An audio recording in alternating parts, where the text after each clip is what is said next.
money. About economic liberation and freedom. Critical conversations to invigorate our communities through Black-led CDFIs. But most importantly, we want people to create wealth. When we look at our communities, we still see a big disinvestment. Going from resourceful to resourced. CDFIs have that high touch. They understand their customers. They know how to reach out to those customers. They stay in touch with those customers. We are trying to create job makers and not just job takers. Yeah, I've even heard it said recently that great leaders don't lead from the top down, they lead from the bottom up because they're actually lifting everybody. We have to do more than just being a regular lender. Don't give me this story about if I teach you how to fish. Give me some money. Hey, welcome everybody to this special February 6th edition of Black Money. This month is all about today's history makers, not just Black History Month, but the people that are creating the future for the Black community. And I'm so excited to have John Holdsclaw IV here today with us from Rochdale Capital, President and CEO, doing brilliant work in this movement. I was going to say in the CDFI industry, but we're going to be getting into that a little bit later. John, happy to have you here. Hey, happy to be here. Thank you so much, Justin, to the Alliance and to you for definitely, giving me this opportunity to be on LinkedIn Live. I've done some really cool things in my career, but this is my first LinkedIn Live, so I'm honored to be here. I love it. Glad that I could be a part of it. Now, for all of you who are tuning in right now, we do this on live for a reason. Instead of just going and recording these interviews in some studio, we want you chiming in the chat. So hop in there. Let us know who is in the digital building. Who do we have here? And make sure you're leaving the amens, the encouraging words, and chipping into the conversation because it's us doing this together. Isis, I see you in the building. One of our Alliance team members. What's going on? All right, John, now you know that we love narrative. We love talking about what we can learn from people's story and journey of getting to where they are now. Give us the making of John Holdsclaw IV and how you ended up doing this important work that you're doing with capital and really making a difference towards economic liberation. Well, Justin, be careful what you wish for because I'm from North Carolina, so we come out of the womb telling stories, man. So who is John Holdsclaw? I'm a country boy from Statesville, North Carolina. I'm a Head Start kid. Program contributed so much to my family and me. My father worked for the Statesville Housing Authority, so I saw for many years his ability, to want to help people, and I think that kind of carried over into my career. I went to North Carolina A&T State University, Aggie Pride, HBCU, proud HBCU grad, proud to be HBCU made. But after college, I really thought that I wanted to be in the lobbying world. And so I did lobbying for about 20 years. And, as time went on, I really started to lose my gratification. And by gratification, I mean, I'm getting two bills introduced in Congress that I know that are never going to pass on the floor. And so what I would do is when I was with Capital Impact Partners at the time is I would go out on these site visits and really got a chance at a ground level to see the impact of what they were doing. And then that's when that gratification came back to me. And so as time went on, I decided, I want to make a change. And so I left Capital Impact Partners and went over to the National Cooperative Bank, which in itself, while not a CDFI, is a mission-driven financial institution where I became, the best I could, the face of community development for the bank. And from there, just got a chance to move up the ranks and build more of a national brand for myself. We were the first non-CDFI members to be on the CDFI Coalition Board. I was the first non-CDFI to be on the executive committee. And then, if many of you may remember, my virtual chairmanship from 20 to 2022 as the head of the coalition, which was some of the most gratifying work that I've had a chance to do. But as time went on, Justin, it was getting harder and harder to do my deals in a regulated environment. And so our then CEO, I went into his office and I was like, man, if you can't do my deals, why am I here? And so he said, let's create our own thing. And so that idea of a mission lending entity is what's now called Rochdale Capital today. And I'll say this, we take pride in four things as a part of our mission. Obviously, it's the promotion of cooperative and community ownership, as the advancement of equity, diversity, and inclusion. And then the third thing would be providing opportunities for equitable access to capital to Black, Brown, Latino, Indigenous, AAPI individuals. And then lastly, and one of the things that I am most proud of is that we live our brand. And look, we're unapologetically Black-led CDFI.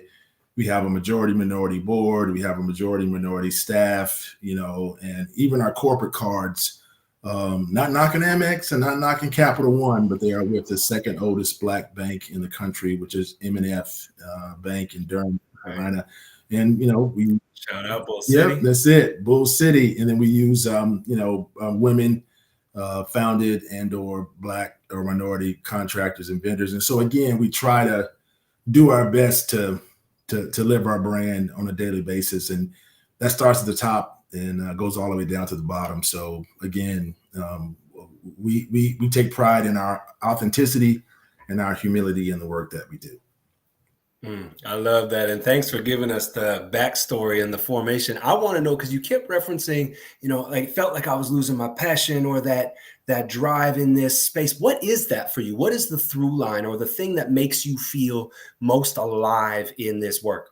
You know what it is? I mean, listen, I'm going in meeting with these congressional staffers, many of whom could be my kids from an age standpoint. And they're looking at me like, what's this guy going to pitch to me? And this happens every day. That said, look, gratification for me is visiting or having the opportunity to visit a borrower or to go to a project or visit a community and look, not walk up in there with some custom suit on or some khakis on with a blazer, but to go in there with some jeans on, my Rochdale or at the time, NCB pullover, quarter zip or whatever, to be a part of the community and talk to community owners. I mean, there was a great story. The bank did a deal years ago in Jeffrey Plaza in Chicago. And so it's known as the Soul Coast, and it's a part of being the Soul Coast, 93% Black, and so we went to the grand opening of this grocery store and walking around the store and an elder Black woman approached me and she said, why haven't you all put the signs up yet? And I said, well, ma'am, I don't work here, but I can ask the owners. And she said, well, I thought you worked here. I said, well, why? She says, well, because it's cold outside and you don't have a coat on, so that became literally for the next hour, Justin, me talking to a group of 20 to 25 older Black Americans about how petrified they were about losing their community because the Obama Center was going up 3 blocks away. And so I just sat there for an hour and listened to them talk about this. And, I think a lot of times as leaders, the two biggest traits that we can have are intellectual flexibility. So we can be going a certain way, then turn and go another way, but also to be active listeners. And so the great pride that I felt was obviously this grocery store being open for the first time in having a store for first time in 8 years in this community. But also, too, on the flip side of that was hearing these folks who are petrified about losing their community. Great story during the riots following George Floyd's tragic murder. Everybody in that community came together and locked arms around the entire store so that people would not tear that store down or loot that store because it meant that much to the community. And so that's where that gratification comes for me when I see something that I've had a chance to be a part of come to life, but also provide the community access. I mean, end of the day, that's really what it's all about. I hate the terms distressed, undeserved, underserved, marginalized. Rochdale, we try to say under-resourced, and that's not even the perfect word. Under-resourced then means what? You want access to what? Home ownership. You want access to you want access to quality health. You want access to all of these things. So I'm tired of people calling the community that I grew up in as distressed. You know, never Right. talk. One of the best terms I've heard so far that might be helpful, historically excluded. Right, which is it is because under-resourced, underserved, it sound that can sound passive, right? Like, oh, you just happen to be under-resourced, you happen to be underserved, and you're not getting the service that you need. It's Yeah. like, no, how about like intentionally, historically See? excluded, and currently excluded and precluded from accessing what they need. It's like, not taking this and putting the blame on the communities that are affected, right? That doesn't make sense to me. And so all of those terms, it sounds like it's almost a bit of a cop-out that you can put the blame on the community. Well, they're under-resourced. Yes, completely. Yeah, Listen, no, but who is doing the excluding? Who is doing the under-resourcing? and look, Right? I am if people don't know me, I'm a huge Dr. Andre Perry fan. I consider him a friend and an amazing ally. But he uses a famous Vietnamese philosopher's term about lettuce. You grow lettuce and the lettuce doesn't grow, and you blame the lettuce. And so they blame the lettuce. They don't talk about the dirt. They don't talk about the sun. Right. They don't talk Come on about how much rain it gets. They blame the lettuce. And this is what burns me about our communities is that, we're the lettuce. We blame the lettuce. And we've got to get beyond that to where we really start looking at the rain and the sun and the dirt that we're growing these things in these projects in these communities. And so again, I just, it bothers me when I hear, we're marginalized or we're this, and again, people know what you're talking about. I look, to the best of my ability at Rochdale, we will never have a loan loss reserve. Not knocking anybody who has one, but if you have a loan loss reserve, you're saying to somebody that the communities that you're investing in are going to fail.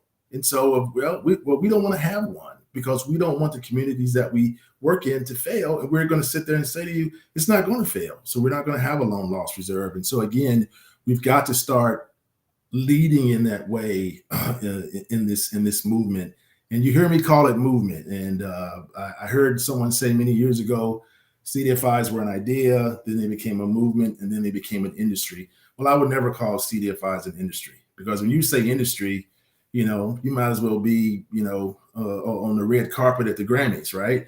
But I want us to go back to being a movement. I want us to go back to being, agents of change. When I think about movement, I think about being in a church basement, organizing people, bringing folks together, hearing from the community to see what's best for them. What kind of access do they want? And so that's why, while we're very proud of our cooperative roots, we also want to be able to meld cooperation with community ownership, because at the end of the day, they're the ones that are benefiting from the access to these things anyway. Right. I definitely want to get to the community ownership piece because I feel like that's a unique through line for your work at Rochdale. Before we get there was a phrase that you mentioned that I want to unpack for leaders, the intellectual flexibility. Dive deeper into what that means and how do you play that out, right? Because we talked a lot about on this show, the mission never changes, but the methods do, right? So how do you maintain a true north while maintaining this level of intellectual flexibility as a leader? What does that look like? So for me, and a lot of people may not know this, but I've taken a really deep dive into diversity, equity, and inclusion in my career, and I always say that DEI is a way for people who are uncomfortable saying racial equity. They say DEI, but one of the things that I did as a part of the discussion exercises that I would do is that I would talk about leadership a little bit. And I would say there was a global survey several years ago. And I would say to people, what do you think per this global survey of 500 CEOs did they say was the one attribute that they should have? And people would say, oh, intelligence, or they'd say delegation, all of this. And it was not. It was intellectual flexibility. And that is where you may be going down a certain path, and then there may be a better option. Okay. And so you got to be able to change on a dime to have the flexibility from an intellectual standpoint to make that change and to go in another direction and not be, stuck and not be, well, this is the way we're going to do it and we're going to do it. Look, anyone on my team the Rochdale team will give me a look and will say, "What are you thinking about?" Or, "Are you crazy?" Again, and I welcome that feedback because, while I may be the CEO of the organization, they may have a better idea, or there may be a better way to do it. And so I think we all as leaders, especially some of the new minority CEOs who are coming online, we have to have that level of intellectual flexibility to be able to help and benefit our organizations and not be so tied to being so rigid to our thinking that, again, it's the only way we're going to prosper. I do. Yeah.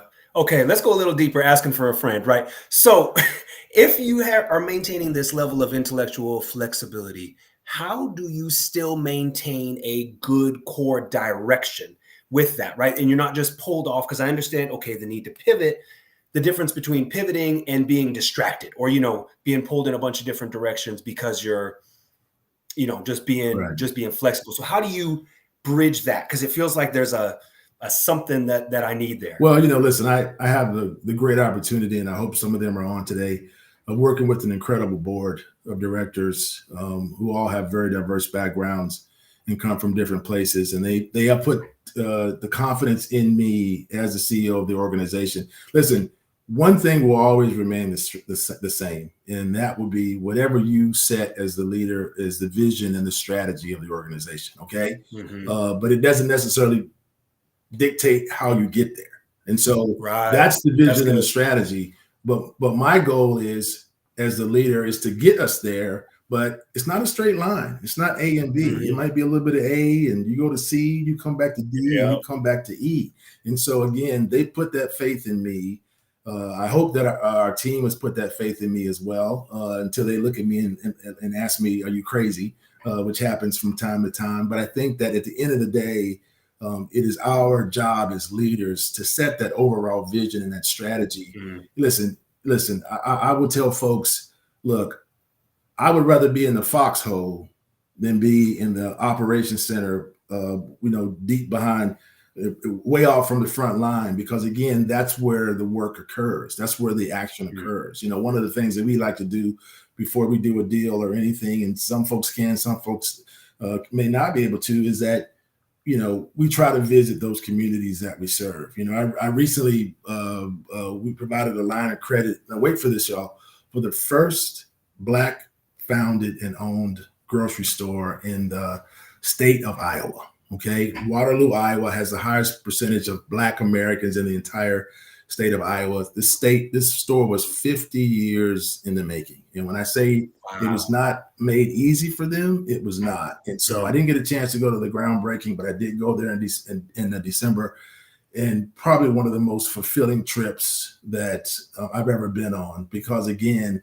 I saw the fruits of their labor. I saw how hard it was for them to get there. But now that they're there and the groundbreaking is over, the battle and the fight hasn't ended. I got a chance to visit the 1619 Freedom School and see these beautiful Black children and Latino children who are benefiting from learning about literacy through Black history and whatnot. And then the last day, Rochdale got a chance to buy groceries for the local church there to feed 10 families for the holiday. And so that's two things. Wow. That's leading by example, but also going to those communities and asking the people that are there, why is this so important to you? Why is the success of this so important to you? And so I just think that all of us need to get out. Listen, I remember growing up in Rankintown in Statesville, North Carolina, and my sister and I were talking about this just last night, going to school with our free or reduced lunch punch cards. The free or reduced was pink, and the free lunch was free was pink, and the other one was yellow. Look, I had no problem pulling that card out because I knew it was helpful to my family.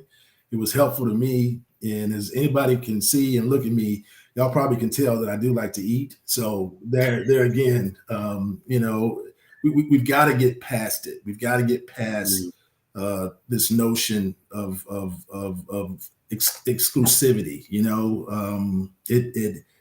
It is important to me to be in the communities that we serve. It's important to me to represent who I am, and it's important to me to represent Rochdale. This is just where we have to come from to be successful in what we're doing on a daily basis.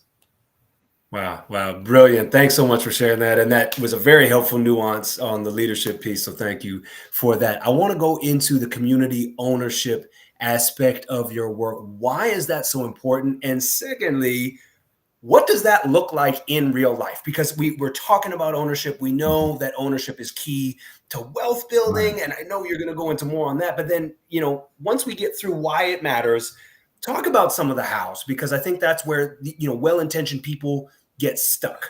Well, listen, I think community. I think sometimes we focus so much on the project or the program and we forget about the community. And I think for us as an organization, I think, and we're still verifying this, I think that Rochdale financed what is essentially the first community resiliency hub in the country in South Baltimore in the Brooklyn neighborhood, working with an amazing nonprofit there called City of Refuge, Baltimore, modeled after City of Refuge, Atlanta. And so what they did was they are going to put solar panels up, have battery power for 72 hours. So when there's a bad storm, people can come in, bring their medicines, bring, their computers, bring their phones and everything else. And so, that's not a co-op, that's not a community land trust, but that is for the benefit of the community. The community came together and decided that's what they wanted, but they went one step further. So, I'm a broadband nerd, and if I do anything in my career, I want to do something to take on the digital divide. And so what they did was they went one step further and created a Wi-Fi co-op. And so people pay into this at a lot less than I'm paying for my Wi-Fi, and they get Wi-Fi on their house, and so they pay, but they also own the equipment. So they're coming together. Wow. Number one, number two, they know that, look, these things here now are computers for most people. We don't all have Chromebooks, and we don't all have Surfaces and MacBooks and all that kind of stuff. And so what they did was they lit up the entire street in front of them, and they added benches, and they had light because this is the highest crime rate in the city of Baltimore. But people, you go out there and you see students doing their homework. You see people paying their bills. You see people doing these things on the benches because they don't have Wi-Fi at home. And so we have to do a better job of expanding that. Another example, then I'll be quiet. There's a neighborhood association in Rochester, New York, that also wants to own the grid, right? It's not a co-op. It's not but they want to own the grid. And it's a very historic district where there's a church that Frederick Douglass went to. That's community ownership. That's it at its finest, and so, but it goes beyond that. It goes to community health, community food security. And so I just feel it's important that, we don't fly in, land and go, oh, we know what's best for you. We know what we're going to do this. And then we fly out. And we provide the loan, we provide whatever we need to provide, and that's it, without any community input. And so I think it's important. Our process is around wanting to create community councils, wanting to be able to talk to folks in the community to know that their needs are going to be met also. Because if we don't, why are we doing what we do? And because it's going to be for the benefit. Look, I'm not going to be in Waterloo, Iowa every day, but there'll be people who are there. I'm not going to be in Rochester, New York. I'm not going to be in the Brooklyn community in the south side of Baltimore, but we've got to take a more community approach to the work that we do, because people have forgotten that, CDFIs also provides development services. They also provide TA. We have to teach people sometime how to borrow from us, And Justin, you haven't asked me this question, but if one of the biggest things that I'm seeing right now, and the folks that we meet, is that there's so much trauma in the Black community as it relates to financial services. I mean, it just it's heartbreaking, and it's systematic and it's built in. I remember when I first met my wife 21 years ago, she wanted this certain car, and it took me 21 years to get it for her, but I did 20 years to get it for her. Congratulations. Thank you. She wants a bigger one now, but thank you. But hey, you got there. Let's celebrate this one for a minute. She'll have to take this little one. She'll get the bigger one later. Yeah. But I'm sitting there in this dealership, and I got this check for $42,000 I'm the CEO of this, community development financial institution. And I'm sweating, man. I'm beads of sweat. Like, why am I sweating? And I'm sweating because I'm thinking something's going to go wrong. Something's going to happen. They're going to come back and say, oh, John, remember back when you were at T and you got that Texaco card and you didn't pay the 356? And that's true, by the way. You didn't pay that 356, and we remember that. So again, it's that trauma that we have. And so we're finding now that we're having to have several calls with a lot of our potential borrowers because we have to get them comfortable. We've got a great opportunity in one in the Midwest, and they haven't sent us their financials yet because we're proud people, and they feel like their financials are not up to snuff. And I said to them, I don't care if the stuff's on the back of a napkin. Just send me what you have. I can't work with nothing, but at the same time, we're still waiting. And so we've got to find a way to help the communities and the people in the communities that we serve get over this trauma that we have about financial services. A guy told me a couple weeks ago, he was like, he's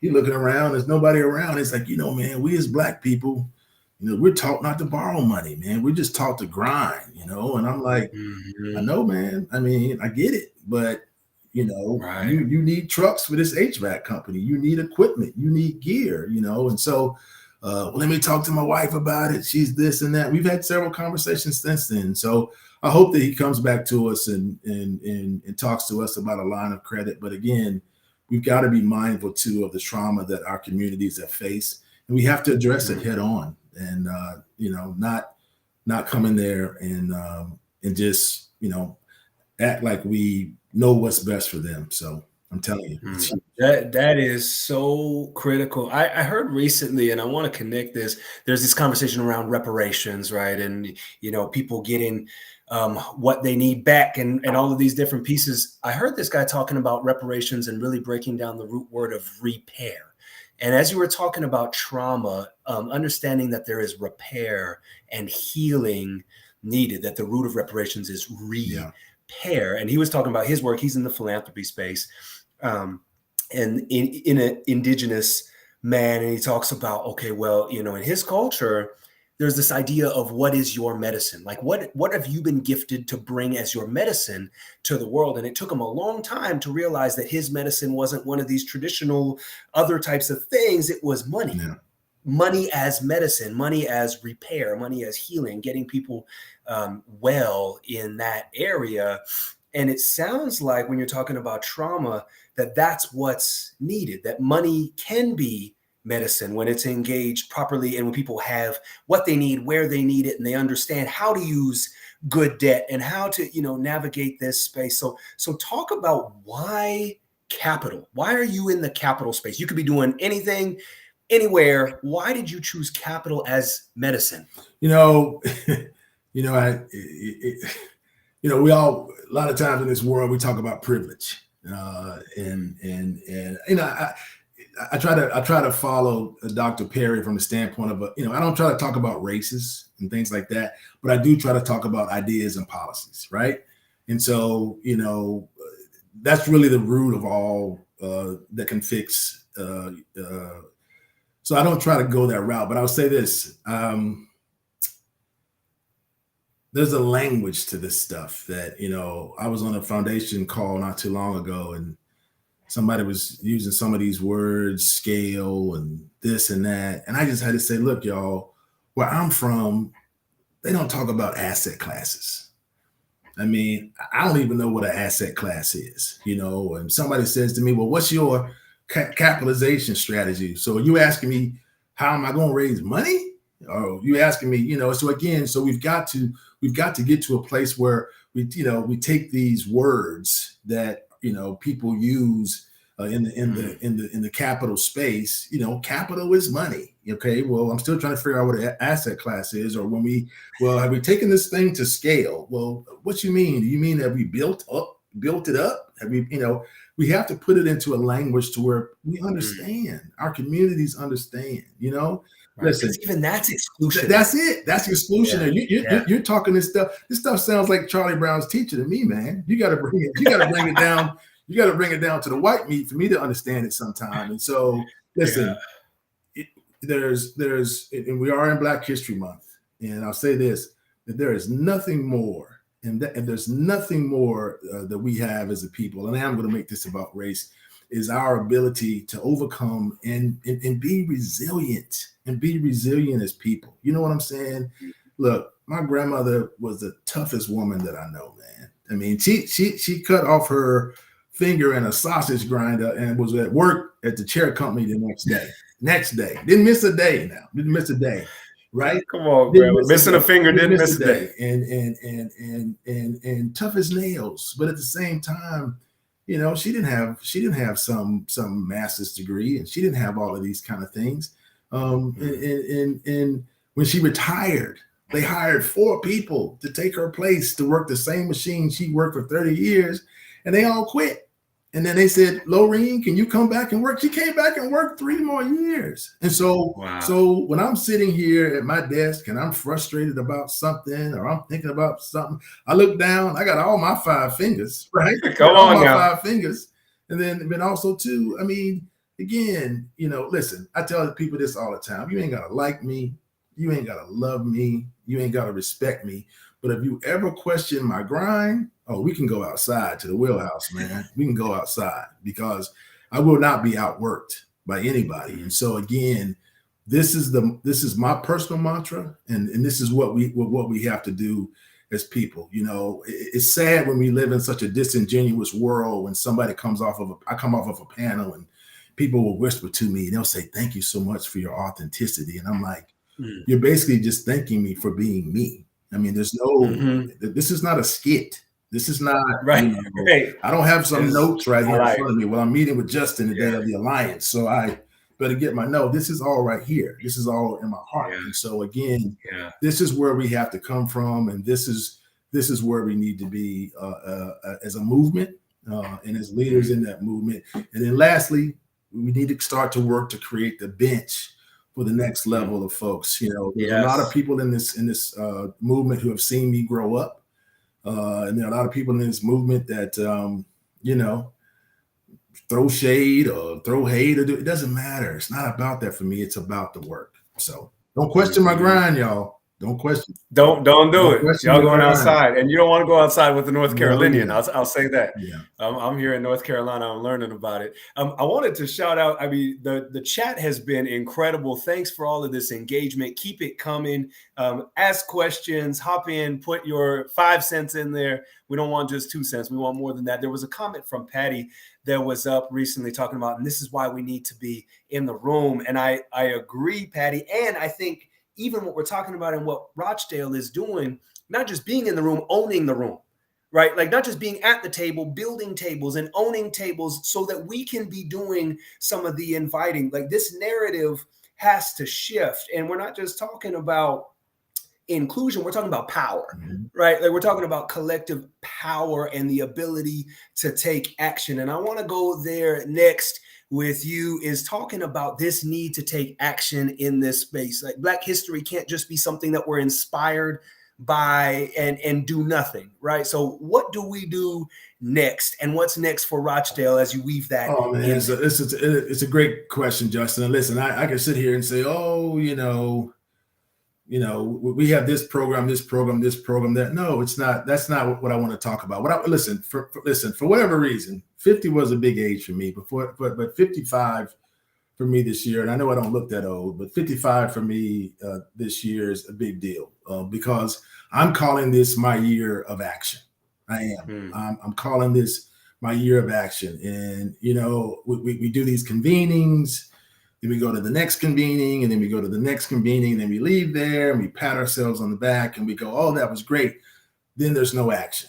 Okay. And so, you know, I want us, and I'm using a word of a good friend of mine yesterday that she said during a meeting, these all just become echo chambers, you know, and we post it on LinkedIn and we go on about our business, but the problem still exists. And so we've got to take the opportunity to learn from that. We've got to take the opportunity to put these things into action going into this year. Listen, I will promise you one thing, that Rochdale will roll up its sleeves. We cannot do every loan. We know that. We're not that naive. We will roll up our sleeves and do the best we can to help everybody, because I've said to our team, I want us to have the best in class in the movement of customer experience. So that means that even a group, and we've heard this before, that we were not able to do a loan for, they walked away and they said, you know what, man, y'all didn't do the loan for us, but y'all really fought for us. And y'all really, you know, rolled your sleeves up and tried to help us. You know, look, CDFIs were not designed to do deals that are layups. I tell our team, look, if we're doing layups, I mean, we in the wrong business. You know, I want Steph Curry threes and have point shots. Though that's where the intentionality and that's where the best work is done. And so my personal challenge to everyone on this LinkedIn Live, not on this LinkedIn Live, anybody who watches the repeat of it, is just, let's just take some action, man. Take some action. My dad would always tell me, when you walk into a room, you know, and we all know about this. Many of us have walked into the room and look around and we're the only one in the room, right? But walk into that room like not like you own it, but like you could buy it if you wanted to. You know what I'm saying? Right. So I ain't got that much money, but I will walk into a room and act like I can buy it. Again, we just have to learn from our ancestors and those that came before us. Look, I'm my ancestors' wildest dreams, man. I really am. And that's something that I take a great pride in. And Harold and Lorene and John and Colleen and Mayemma and John the Junior, because I'm John the Fourth. You know, they came before me, and shame on me, man. Shame on me if I'm not doing what I can to help more people in this world, man. I have good days and bad days just like everybody, but at the end of the day, it's all about the work, Justin. It's all about the work, man. Well said. Well said. I want to come back to one more of your comments about the ability, this incredible ability for Black people to make a lot out of a little, right? Like making not just lemonade out of lemons, but lemon groves, lemon meringue pie. Like Black people are some of the most resilient, creative, resourceful people. And now it feels like we have an opportunity to go from just resilient and resourceful to resourced, actually doing not just a lot with a little, but a lot with the right tools and resources. And it sounds like that's what you're doing with Rochdale Capital, is putting the resources, the capital, the expertise, the TA behind some of these people. So they're not just still trying to do a lot with a little. So what does the next phase look like in this evolution towards actual equity? I'm going to tell you, look, real talk, every day we get further and further away from George Floyd's tragic murder. You see large corporations cutting their DEI budgets. We see large corporations feeling that this is not an important thing. We see a large, you know, and so again, it's up to us to continue to carry the mantle. You know what I'm saying? And so the next step in this piece around action is, look, and if you need money, you need to go to where the money is. And so you need to get out to Mission Investors Exchange or some of these grant makers in health and all these other things. That's the only way you're going to learn. And that's the only way that you're going to put yourself out there. And so, you know, we have this amazing ability to tell stories. We have this amazing, you know, I sit here and I read something in a magazine and how storytelling is a big, man, I've been telling stories since December 1st, 1969, man. You know what I'm saying? And so again, if that's my connection, if that's the way that I'm able to use my interpersonal skills to tell somebody, look, we got our first impact investment from a Mercy Partnership Fund this year. And this was, I spoke on something 2 years ago in Baltimore. Whatever I said resonated with the partnership fund. We got an impact investment, right?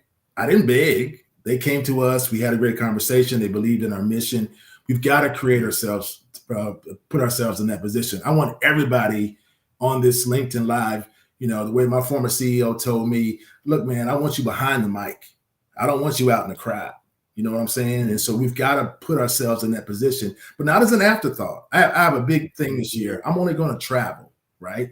It's going to lead to money, not capital, but money for Rochdale, or a thought leadership opportunity for Rochdale to get money. Now, if you need a panel and the panel ain't diverse enough, and you got to call Willis Carr or call Calvin Holmes or call me or call Harold Pettigrew, and we're an afterthought, I ain't Right. going. I'm not going. Right. And everybody really on my listening time. now is not the Now time is to not fill the up your Black time. History Now is not Month the time. It's not. panels. It's not. We got to. It's too late. It's it. We got to arm ourselves with resources.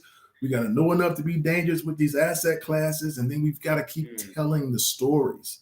And if we don't just tell the stories, have our borrowers tell the stories. We just did a Native Hawaiian food truck at Rochdale, and so our board meeting next week. Guess who's providing the snacks? Come on now. Hey, give me the address. That's it. He's going to look out. Pual's plate lunch, located in Northern Virginia. Google it, follow it on Facebook. But we're showing her that not only are we giving her the loan, but we're also investing in you. So she's going. I don't know about y'all, but I can't wait to eat them sliders on the 13th next week. You know, I'm trying to tell you. So again, take whatever I say with a grain of salt. I just, I always tell people, don't ever ask me a question you don't want to answer to, because I'm going to tell you the answer whether you want it or not. So I love it. I love it. All right. So how do people get in touch with you? And I also want a disclaimer from you. Who is a great fit? Listeners, entrepreneurs, business owners who are needing capital, looking for that. Who's a great fit for that? And how do people get in touch with you? Well, I tell you, I don't want to name any names, man, but there are a lot of individuals out here in the philanthropic space, the private equity space that are doing some great things. We just have to know where they are. The New York Fed is doing some incredible things on shared ownership, shared equity, whatever you want to call it. There's a great new group called the Predistribution Initiative that invited me up to a thing that there was a forward in Rochdale. There's some new capital folks coming onto the scene now, Apis and Heritage, Philip Reeves and Todd Leverett. There's my favorite name is Potlicker Capital, who I haven't had a chance to meet yet. But for those of y'all who don't know what Potlicker is back in the day when your grandma or your grandmama made collard greens, mine would make us drink the juice from the collard greens because that liquid has more vitamins in it than anything that can be created on this earth. And so my grandmother would say, come here and drink this Potlicker. So needless to say, there's Potlicker Capital, man. I could go on and on. Grounded Solutions and others. The only problem that we have, man, is CEOs and a lot of times those running smaller organizations, we just need 28 hours in a day to get everything done that we need to get done. And so, we just gotta pull together, upskill, do what we have to do.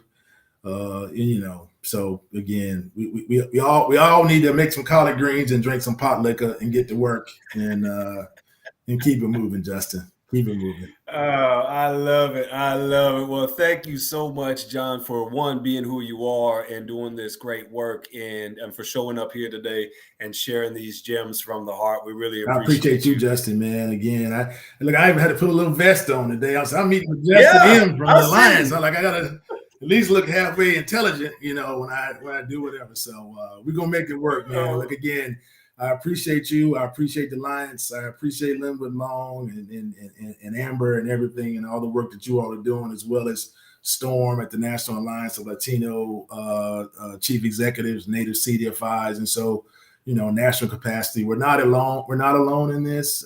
But again, this is a year for action. And let's buy those rooms and drink that pot liquor. That's what I'm leaving with. Drink that pot liquor.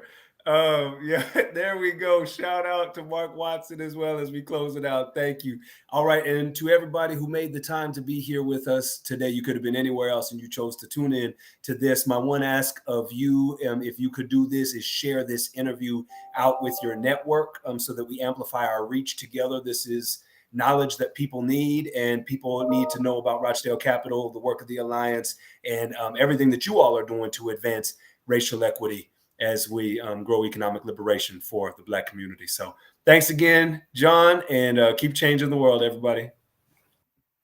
This is Black Money. About economic liberation and freedom.